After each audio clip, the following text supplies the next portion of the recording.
ಎಲ್ಲರಿಗೂ ನಮಸ್ಕಾರ. ಎಸ್ಬಿಕೆ ಕನ್ನಡ ಯೂಟ್ಯೂಬ್ ಚಾನಲ್ಗೆ ನಿಮಗೆ ಸ್ವಾಗತ. ದಿನಾಂಕ 25/1/2024 ಪ್ರಚಲಿತ ವಿದ್ಯಮಾನಗಳನ್ನು ಈ ವಿಡಿಯೋದಲ್ಲಿ ಡಿಸ್ಕಸ್ ಮಾಡೋಣ.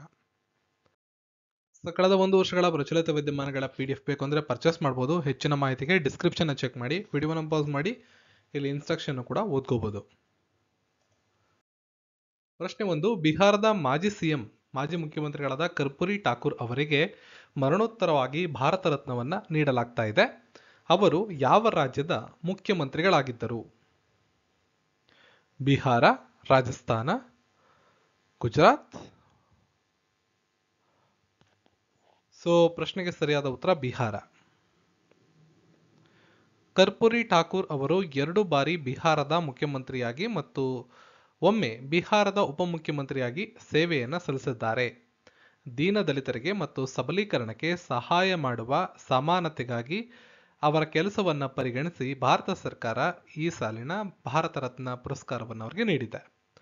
ಠಾಕೂರ್ ಅವರು ತಮ್ಮ ವೃತ್ತಿ ಜೀವನದಲ್ಲಿ ಅನೇಕ ರಾಜಕೀಯ ಪಕ್ಷಗಳೊಂದಿಗೆ ಕೆಲಸವನ್ನು ಮಾಡಿದ್ದು, ಪ್ರಜಾ ಸೋಷಿಯಲಿಸ್ಟ್ ಪಕ್ಷದಿಂದ ಪ್ರಾರಂಭ ಮಾಡಿ ಜನತಾ ಪಕ್ಷದವರೆಗೂ ಸಹ ಅವರು ಎಲ್ಲ ಪಾರ್ಟಿಗಳಲ್ಲೂ ಕೆಲಸವನ್ನು ಮಾಡಿದ್ರು. ಜನತಾ ದಳದ ಜೊತೆ ಸೇರಿ ಕೊನೆಯದಾಗಿ ಅವರ ಕೊನೆಯ ಸಂದರ್ಭದಲ್ಲಿ ಜನತಾ ದಳದ ಜೊತೆ ಅವರು ಕೆಲಸವನ್ನು ಮಾಡಿದ್ರು. ಫೆಬ್ರವರಿ 1988 ಅವರು ನಿಧನರಾಗಿದ್ರು. ಇವರಿಗೆ ಭಾರತ ರತ್ನವನ್ನು ಮರಣೋತ್ತರವಾಗಿ ಘೋಷಣೆ ಮಾಡಲಾಗಿದೆ. ಭಾರತ ರತ್ನ ಅನ್ನೋದು ನಮ್ಮ ಭಾರತ ದೇಶದ ಅತ್ಯುನ್ನತ ನಾಗರಿಕ ಗೌರವ, ಮೊಟ್ಟ ಮೊದಲ ನಾಗರಿಕ ಗೌರವ. 1954 ಸ್ಥಾಪನೆ ಮಾಡಲಾಯಿತು. ಕೊನೆ ಬಾರಿ 2019ರಲ್ಲಿ ಭಾರತ ರತ್ನವನ್ನು ನೀಡಲಾಗಿತ್ತು. ಇದನ್ನು ಒಂದು ಸ್ವಲ್ಪ ಲೀಸ್ಟನ್ನು ಅಪ್ಡೇಟ್ ಮಾಡ್ತೀನಿ ಟೆಲಿಗ್ರಾಮಲ್ಲಿ, ತಪ್ಪದೆ ನೋಡ್ಕೊಂಡಿರಿ. ಅಂತಾರಾಷ್ಟ್ರೀಯ ಶಿಕ್ಷಣ ದಿನವನ್ನು ಕೆಳಕಂಡ ಯಾವ ದಿನಾಂಕದಂದು ಆಚರಿಸಲಾಗುತ್ತದೆ?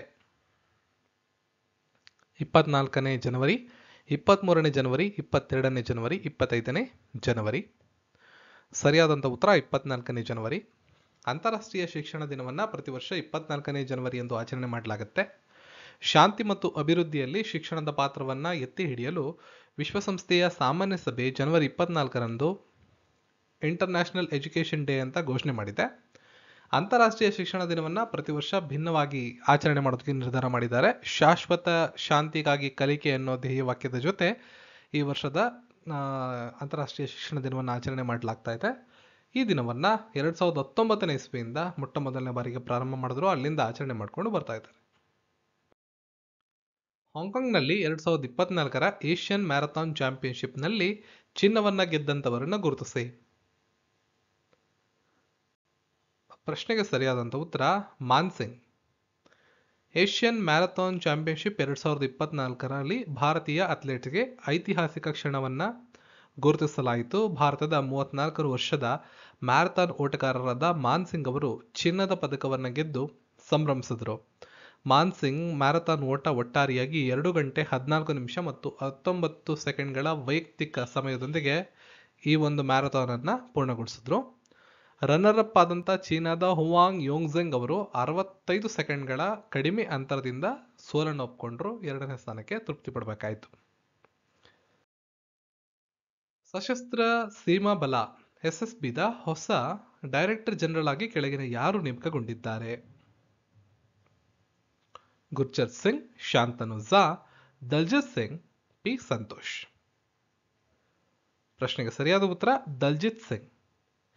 ಕೇಂದ್ರ ಸರ್ಕಾರವು ಹಿರಿಯ IPS ಅಧಿಕಾರಿ ದಲ್ಜಿತ್ ಸಿಂಗ್ ಚೌಧರಿ ಅವರನ್ನ ಸಶಸ್ತ್ರ ಸೀಮಾ ಬಲ ಇದರ ಹೊಸ ನಿರ್ದೇಶಕರನ್ನಾಗಿ ನೇಮಕ ಮಾಡಿದೆ.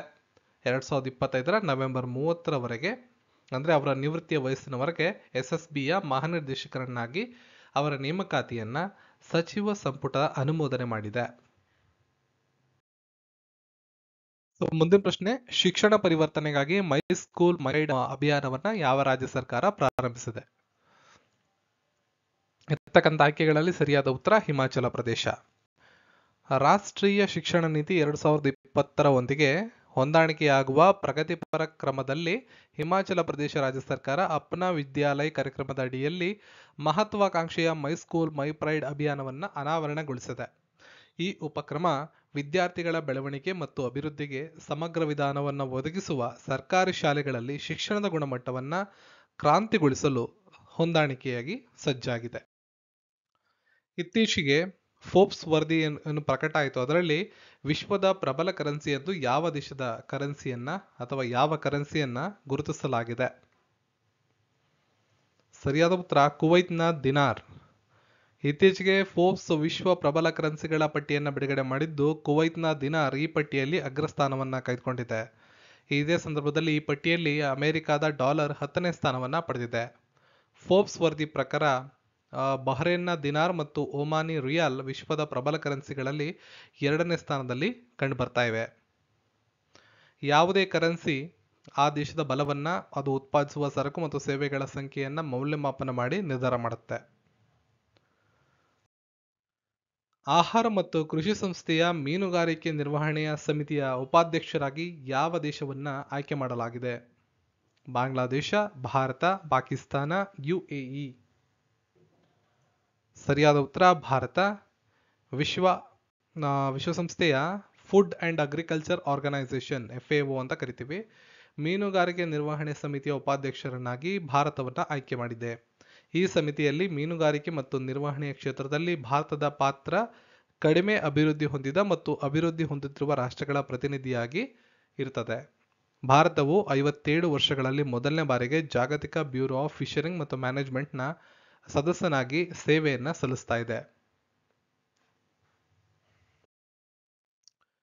11ನೇ ಭಾರತ ಮತ್ತು ಕಿರ್ಗಿಸ್ತಾನ ಜಂಟಿ ವಿಶೇಷ ಪಡೆಗಳ ವ್ಯಾಯಾಮ ಕನ್ಸರ್ ಎಲ್ಲಿ ನಡೆಯಿತು? ಪಂಜಾಬಲ್ಲಿ, ಉತ್ತರಾಖಂಡ, ಹಿಮಾಚಲ, ರಾಜಸ್ಥಾನ. ಪ್ರಶ್ನೆಗೆ ಸರಿಯಾದಂಥ ಉತ್ತರ ಇದಕ್ಕೆ ಹಿಮಾಚಲ ಪ್ರದೇಶ. ಹಿಮಾಚಲ ಪ್ರದೇಶದ ಬಕ್ಲೋದಲ್ಲಿ ಕಂಜರ್ ವ್ಯಾಯಾಮ ಆರಂಭವಾಗಿದೆ. ವಿಶ್ವಸಂಸ್ಥೆಯ ಚಾರ್ಟರ್ 7ನೇ ಅಧ್ಯಾಯದಲ್ಲಿ ವಿವರಿಸಿದಂತೆ ವಿವಿಧ ಭೂಪ್ರದೇಶಗಳಲ್ಲಿ ವಿಶೇಷ ಪಡೆಗಳ ಸಾಮರ್ಥ್ಯವನ್ನು ವರ್ಧಿಸಲು ಮತ್ತು ನಿರ್ಮಿತ ಪ್ರದೇಶಗಳು ಮತ್ತು ಪರ್ವತಗಳ ಭೂಪ್ರದೇಶ ಕಾರ್ಯಾಚರಣೆಗಳಂತಹ ಸಾಮರ್ಥ್ಯವನ್ನು ಹೆಚ್ಚಿಸಲು ರಾಜ್ಯದ ಸೂಕ್ತತೆಗಳನ್ನು ಒತ್ತಿ ಹೇಳುವ ಕಾರ್ಯಕ್ರಮ, ಒಂದು ಎಕ್ಸಸೈಸ್, ಜಂಟಿ ಮಿಲಿಟರಿ ವ್ಯಾಯಾಮ ಇದಾಗಿರುತ್ತೆ. ಇದು ನಡೀತಿರೋದು ಹಿಮಾಚಲ ಪ್ರದೇಶ ಆಗಿರೋದ್ರಿಂದ ಅಲ್ಲಿಯ ಮುಖ್ಯಮಂತ್ರಿಗಳು ಸುಖವಿಂದರ್ ಸಿಂಗ್ ಸುಖು ಅಂತ. ಶಿಮ್ಲಾ ಅಲ್ಲಿಯ ರಾಜಧಾನಿ ಬೇಸಿಗೆ ಸಂದರ್ಭದಲ್ಲಿ ಮತ್ತು ಧರ್ಮಶಾಲಾ ಚಳಿಗಾಲದ ಒಂದು ರಾಜಧಾನಿ ಆಗಿರುತ್ತೆ. ನೆಕ್ಸ್ಟ್, ಪರಾಕ್ರಮ್ ದಿವಸನ ಕೆಳಕಂಡ ಯಾವ ದಿನಾಂಕದಂದು ಆಚರಣೆ ಮಾಡಲಾಗುತ್ತದೆ? ಇರ್ತಕ್ಕಂಥ ಆಯ್ಕೆಗಳಲ್ಲಿ ಸರಿಯಾದ ಉತ್ತರ ಜನವರಿ 23. ನಮ್ಮ ನೇತಾಜಿ ಸುಭಾಷ್ ಚಂದ್ರ ಬೋಸ್ ಅವರ ಜನ್ಮದಿನವನ್ನ ಪರಾಕ್ರಮ್ ದಿವಸ್ ಅಂತ ನಾವು ಆಚರಣೆ ಮಾಡ್ತೀವಿ. ನಮ್ಮ ಭಾರತದ ಪ್ರಮುಖ ಸ್ವಾತಂತ್ರ್ಯ ಹೋರಾಟಗಾರರು ನೇತಾಜಿ ಸುಭಾಷ್ ಚಂದ್ರ ಬೋಸ್ ಅವರ ಆದಮ್ಯ ಚೇತನ ಮತ್ತು ಭಾರತದ ಸ್ವಾತಂತ್ರ್ಯಕ್ಕೆ ಅವರು ಕೊಟ್ಟಂತ ಅಮೂಲ್ಯ ಕೊಡುಗೆಯನ್ನು ಗೌರವಿಸೋದಕ್ಕೆ ಅವರ ಜನ್ಮದಿನವನ್ನ ಪರಾಕ್ರಮ್ ದಿವಸ್ ಅಂತ 2021ರಲ್ಲಿ ಆಚರಣೆ ಮಾಡೋದಕ್ಕೆ ಭಾರತ ಸರ್ಕಾರ ಪ್ರಾರಂಭ ಮಾಡಿದೆ. ಇದನ್ನು ವಾರ್ಷಿಕವಾಗಿ ರಾಷ್ಟ್ರೀಯ ಕಾರ್ಯಕ್ರಮವಾಗಿ ಪ್ರತಿ ವರ್ಷ ಆಚರಣೆ ಮಾಡಲಾಗುತ್ತೆ. ಸೊ 127ನೇ ಆವೃತ್ತಿಯನ್ನ ಆಚರಣೆ ಮಾಡಲಾಗ್ತಾ ಇದೆ. ಹೇಳಬೇಕು ಅಂದ್ರೆ ಅವರ ಜನ್ಮೋತ್ಸವವನ್ನು ನಾವು ಕನ್ಸಿಡರ್ ಮಾಡ್ಕೊಂಡ್ರೆ 2024ರಲ್ಲಿ. ಸೊ ನೇತಾಜಿಯವರ ಜನ್ಮದಿನವನ್ನ ಪರಾಕ್ರಮ್ ದಿವಸ್ ಅಂತ ನಮ್ಮ ದೇಶದಲ್ಲಿ ಆಚರಣೆ ಮಾಡಲಾಗುತ್ತೆ. ಇದೆಲ್ಲ ಈ ದಿನದ ಪ್ರಚಲಿತ ವಿದ್ಯಮಾನಗಳು. ಎಲ್ಲ ಮಾಹಿತಿಗಳು ನಿಮಗೆ ಯೂಸ್ಫುಲ್ ಅನ್ಸಿದ್ರೆ ವಿಡಿಯೋವನ್ನ ಲೈಕ್ ಮಾಡಿ, ಶೇರ್ ಮಾಡಿ, ಚಾನಲ್ ಸಬ್ಸ್ಕ್ರೈಬ್ ಮಾಡಿ. ಇದರ PDF ಅನ್ನ ಟೆಲಿಗ್ರಾಮಲ್ಲಿ ಶೇರ್ ಮಾಡಿರ್ತೀನಿ. ಟೆಲಿಗ್ರಾಮ್ನ ಲಿಂಕ್ ಈ ವಿಡಿಯೋದ ಡಿಸ್ಕ್ರಿಪ್ಷನ್ ಅಲ್ಲಿ ಇದೆ, ಜಾಯ್ನ್ ಆಗಿರಿ. ಅಲ್ಲಿ PDF ಅನ್ನ ಡೌನ್ಲೋಡ್ ಮಾಡ್ಕೊಳ್ಳಿ ಅಂತ ಹೇಳ್ತಾ ಸಿಗೋಣ ಮತ್ತೊಂದು ವಿಡಿಯೋದ. ಎಲ್ರಿಗೂ ಧನ್ಯವಾದಗಳು.